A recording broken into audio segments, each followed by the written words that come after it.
तर नवीन नवीन लग्न झालं आहे लक्ष्मी निवासमधल्या आपल्या लाडक्या जोडप्याचं. खरं तर आता तिला मी गायला सांगू की नको हे मला त्याला विचारावं लागेल पहिले.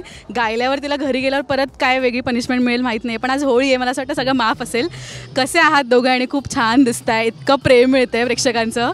कमाल कमाल कमाल एकदम मस्त छान मजेत मजेत एकदम. तू पण छान दिसतेस. थँक्यू. मी हिच्याशी काही आता बोलू शकते ना, तुझी परमिशन घेते नाही तर परत घरी गेल्यावर हिला वेगळे टास्क देशील.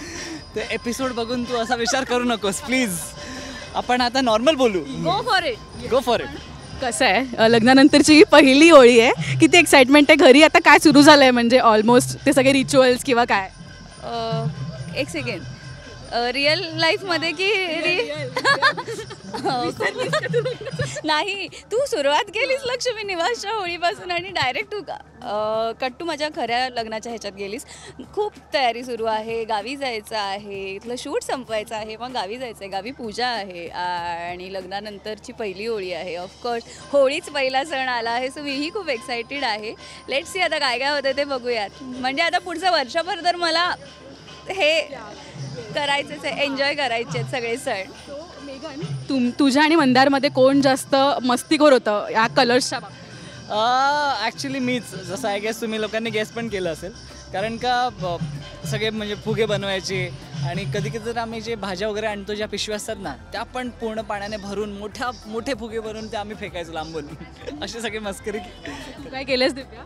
हो ना, पिशव्या, फुगे हे सगळं केलं आहे मी. म्हणजे मम्मीकडून जे पैसे मिळायचे डब्याच्या व्यतिरिक्त शाळेत जात असताना की खाऊसाठी पैसे, त्याच्या पिशव्या घ्यायच्या जाऊन. 2 रुपयाच्या 25 पिशव्या, असं 5 रुपयाच्या कितीतरी समथिंग. सो त्या पिशव्या अशा आणायच्या. किंवा मग ते आता मम्मीच्या समोर तर नाही, तिला नाही चालणार ते, कारण ती ओरडायची. मग त्या गपचूप दप्तरात कुठेतरी किंवा पुस्तकांचं जे कपाट होतं त्याच्यात कुठेतरी खाली लपवून ठेवायच्या. मम्मी आणि माझा भाऊ गपचूप ते भरायचो ड्रममध्ये जाऊन, कारण बाहेर एक ड्रम होता चाळीत राहत असताना, तिथून भरायचो. मग जायचो, मारायचो लोकांवर, परत पळून घरात यायचो. हे सगळं केलं आहे. प्रेक्षक बघत असेल म्हणजे आपण अकेले नाही थे, इन लोग नाही. पण मी आता हेच म्हणेन की प्लीज हे चुकीचं आहे, हे करू नका. प्लास्टिकचा वापर करू नका, पाण्याचा अपव्यय टाळा, कारण फार चुकीची गोष्ट आहे ही.